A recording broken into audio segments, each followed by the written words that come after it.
మీ ప్రకారం swim suits వేసుకోవడం తప్పని కాదు, కానీ చాలామంది వేసుకుంటారు, అందంగా కనిపిస్తారు, they carry it of beautifully వాళ్ళ ప్రొఫెషనల్లో. మీరు ఒకసారి కొన్ని కాస్ట్యూమ్స్ వేసుకునేటప్పుడు మీరు ఇబ్బంది పడ్డారు అని మీరు ఒక ఇంటర్వ్యూలో నాకు చెప్పారు. మీరు వద్దనుకున్నారు, అది అంతే, దట్స్ యువర్ చాయిస్. అక్కడ పాయింట్ ఏంటి, మీ చాయిస్ ఉండాలి, మీకు నచ్చితే వేసుకోండి, లేకపోతే లేదు. ఇష్టం లేదు, కానీ ఆ సినిమాలో అవసరం. అప్పుడు కొంచెం ఇబ్బంది పడ్డారు. పంపలకు కూడా వేయించారు డైరెక్టర్ గారు, బట్ డీసెంట్ గానే వేయించారు. నాకు స్విమ్ సూట్ కంఫర్టబుల్ గా వేసుకున్నాను, కంఫర్టబుల్ డాన్స్ కూడా, ఆ కాస్ట్యూమ్స్ నేను డాన్స్ కూడా చేశాను. సో అది వేరు, కానీ అది ఏపిచ్చేసి దాన్ని అగ్లీగా చూపిస్తారు చూడండి, అది ఇష్టం కాదు నాకు. అది ఇష్టం ఉండదు మీకు. మాకు స్వేచ్ఛ ఉంది కదా, మేము వేసుకోవచ్చు, ఎందుకు వేసుకోకూడదు డ్రెస్సులు మంచిగా? నువ్వు చూసే నీ పాయింట్ ఆఫ్ నీవు ఎలా చూస్తావు, నీ విజన్ ఎలా ఉంటుందో, నీ వ్యూ ఎలా ఉంటుందో నీకే తెలియాలి, కానీ తల్లిని తల్లిగానే చూడాలి అంతే. కళ్ళు పీకుడు కదా, వాళ్ళ కళ్ళు పీకరు, కళ్ళు పీకరు, మమ్మల్ని అనడం ఎందుకు? మాకు ఒక స్వేచ్ఛ ఉంది కదా లేడీస్ కు. ఇప్పుడు నాకు సూట్ అవుతుంది కాబట్టి నాకు శారీ సూట్ అవుతుంది, అది వేరు. అది వేరు, నాకు నచ్చుతుంది, నాకు బాగుంటుంది అని వేసుకున్నప్పుడు అది ఎందుకు తప్పు అవుతుంది? అసలు పర్ఫెక్ట్ గా చెప్పారు. చివరికి నాకు బాధేసేది ఏంటంటే, ఒక స్త్రీ తిరగబడి పురుషుడిని భర్తను ఏదో చేయబోతుంటే చేతికి కప్పడాలు కర్రిస్తారండి.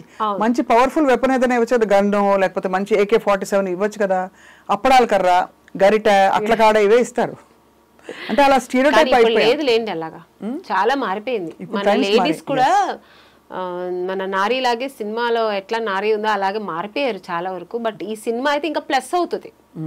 ఇప్పుడు అలా లేదు, లేడీస్ అమ్మాయిలంతా నువ్వేంటో నేనేంటి అన్నట్టు లెవెల్ గా ఉన్నారు ఇప్పుడు. అంతే, అలా అలా ఇదైపోయింది. అవును, మీరు అక్రాస్ కల్చర్స్ చూసారు కదా అమని గారు, ఇది ఎక్కడైనా ప్రత్యేకంగా విమెన్ కి ఈ నారీకి ఉండే ప్రాబ్లమ్స్ అన్ని చోట్ల ఉన్నాయంటారా? కొన్ని చోట్ల ఎక్కువ తక్కువ అని? అన్ని చోట్ల ఉందండి, అన్ని దేశాలు, అన్ని కల్చర్స్, అన్ని రాష్ట్రాల్లో ఉంది.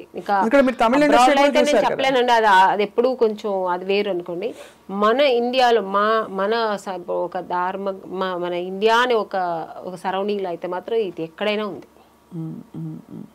సో ఆమని గారు చక్కగా యాక్టింగ్ చేసుకుంటారు, మీరు మంచి సినిమాస్, మంచి రోల్స్ వస్తున్నాయి, బహుశా కావాల్సిన బట్టలు అవి కొనుక్కుంటారు, హ్యాపీగా ఉంటారు. ఏం కోరుకుంటారు ఆమెని గారు లైఫ్లో? ఒక స్త్రీ ఏం కోరుకుంటుంది యాక్చువల్లీ? స్త్రీకి అన్నీ ఉంటాయండి. ఇప్పుడు ఒకప్పుడు హీరోయిన్ అప్పుడు నేను హీరోయిన్ అవ్వాలి, అలా ఇప్పుడు నేను హీరోయిన్ అవ్వాలనుకుని ఇంకొకరికి ఇంకొకటి ఉంటుంది, అలా ఉంటుంది. తర్వాత మ్యారేజ్, ఒక మంచి హస్బెండ్ రావాలి, నన్ను ప్రేమగా చూసుకునే హస్బెండ్ కావాలని, ఇది అన్ని కోరికలే. లేడీస్ అయితే అన్ని కోరికలే. నెక్స్ట్ పిల్లలు, మంచి పిల్లలు పుట్టాలి, వాళ్ళ భవిష్యత్తు బాగుండాలి, పెరగాలి, వాళ్ళ భవిష్యత్తు బాగుండాలి. నెక్స్ట్ ఇంకా అదే కోరుకుంటాం కదా లేడీస్కి, ఇంకా అంతకంటే ఏమి ఉండదు. తన్ని మర్చిపోయి నెక్స్ట్ పిల్లలు ఆ పాటకి వెళ్ళిపోతుంది అనమాట. నా పిల్లలు బాగుండాలి, నా పిల్లల భవిష్యత్తు బాగుండాలి, అది చూస్తే నేను మెరిసిపోవాలి, ఇదే ఉంటుంది. అవును. సో ఆ టైప్ ఆఫ్ మీరు మీ వారు అండర్స్టాండింగ్ బాగా మంచి ఎంకరేజింగ్ హస్బెండ్ ఆయన. లేకపోతే నేను సినిమా ఇండస్ట్రీలో ఉండలేను కదా. ఆయన ఇండస్ట్రీలో లేరు కదా? లేదు. సో ఇప్పుడు అలా మీరు మిమ్మల్ని మీ స్కెడ్యూల్స్తో ఎలా బ్యాలెన్స్ చేసుకుంటారు? స్కెడ్యూల్స్, మీరు షూటింగ్స్కి వెళ్తారు? షూటింగ్స్కి వెళ్తా, లేనప్పుడు 1 day 2 days లేనప్పుడు ఇంటికి వెళ్ళిపోతాను. నేను ఉండడం చెన్నై, సో ఇక్కడ నుంచి ఫ్లైట్ పట్టుకుని వెళ్ళిపోవడం, పిల్లలతో 2 days ఉండడం, మళ్ళీ పరిగెత్తుకుని రావడం. సో షెడ్యూల్స్ ఇలా బిజీ ఉంటుంది. ఇంకా వీడియో కాల్స్ ఉంది కదా, అదొక ప్లస్ అయింది. ఎప్పుడు గుర్తొచ్చినప్పుడు వీడియో కాల్ మాట్లాడడం పిల్లలతో, మార్నింగ్ అండ్ నైట్ అలాగా.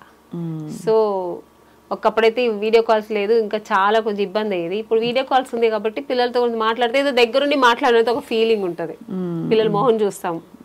అవును అవును. ఇప్పుడు ఎంత వయసు పిల్లలకి? బాబుకి 10 years, పాపకి 8 years. వాళ్ళు సినిమా ఇండస్ట్రీకి వస్తారా? ఇప్పుడే ఇంకా చెప్తారా? అమ్మ పాప అయితే ఇంకా నాకున్న ఈ లక్షణాలన్నీ ఉంటాయి దానికి, డాన్స్ ఎప్పుడు ఇదే ఉంటుంది, డైలాగ్ చెప్పుకోవడం ఇలా ఉంటుంది. బట్ నాకు ఇంట్రెస్ట్ అంటే నేను అతన్ని వద్దు అని చెప్పను, చెయ్యని కూడా చెప్పను. వాళ్ళకి ఇంట్రెస్ట్ ఉంటే వాళ్ళు చేస్తారు. మా బాబు అయితే వాడు కొంచెం షై ఫీల్, వాడికి అన్ని వచ్చు కానీ వాడు షై ఫీల్ ఉంటాడు. బట్ చూసిన వాళ్ళందరూ ఏమంటారు, మీ బాబు చాలా అందంగా ఉన్నాడు, వాడు హీరో చేయండి అంటారు. నా చేతుల్లో ఏముందండి, వాడికి ఇష్టమైతే వాడు రాని, వాడే ట్రై చేయని, అంతే. బ్యాకప్ అయితే ఉంటాం అంతే. మీరు వర్క్ చేసిన అంతమంది మహామహుల్ డైరెక్టర్స్ చాలా గొప్పవాళ్ళు, అందరిలో మీకు చాలా చాలా నేను చాలా విషయాలు నేర్చుకున్నాను అనే దర్శకులు ఎవరండి? బాపు గారు, కె విశ్వనాథ్, లిస్ట్ చాలా అసలు. దాసి నారాయణరావు గారు, కె రాఘవేంద్రరావు గారు, కృష్ణారెడ్డి గారు, ఇంకా నా గురువు, నాకు లైఫ్ ఇచ్చిన ఈవి సత్యనారాయణ గారు. సో వీళ్ళందరితో అన్నీ నేర్చుకున్నా. ఒక్కొక్కరి దగ్గర ఇట్లా అని కాదు, ఏం కావాలో హోల్సేల్గా నేర్చుకున్నా.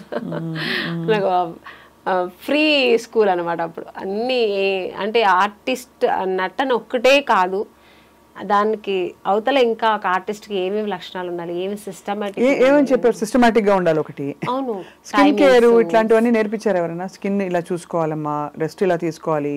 ఇది ఈవీ గారు నాకు ఫస్ట్ సినిమాలోనే చెప్పించేవారు. ఏమని? త్వరగా పడుకో, మార్నింగ్ త్వరగా లేచిరా, త్వరగా పడుకుంటే ఫేస్ ఎప్పుడు బాగుంటుంది. అలాగే ఆయన నా ఫస్ట్ నాకు నేర్పించింది ఏంటంటే, ప్రొడక్షన్లో ఏది నువ్వు ఎదురు చూడద్దు, వాళ్ళు ఇస్తే నువ్వు తీసుకుని, నీకు ఒక స్టేజ్ వస్తే వాళ్ళే ఇస్తారు నీకు. నాకు ఇది కావాలి అది కావాలి అని నువ్వు నస పెట్టావు, నువ్వు ఒక నస ఆర్టిస్ట్ అనుకుంటారు. ఎంత నువ్వు సంపాదనలో ఒక 10,000 తనకు స్పెండ్ చేసుకున్నావు అనుకో, నీ బాడీ కోసం నువ్వు అది స్పెండ్ చేసుకో. నాకు అదే కావాలి, నాకు ఇదే కావాలి, నాకు 5 స్టార్ హోటల్లోనే కావాలి, ఇవన్నీ నువ్వు ఎప్పుడు అడగద్దు. నువ్వు ఒక స్టేజ్ ఎత్తుతావు, అది నీకు అదే వాళ్ళే ఇస్తారు నీకు. ఇది ఆయన నాకు స్టార్టింగ్లో నాకు చెప్పించారు పాఠం అనమాట.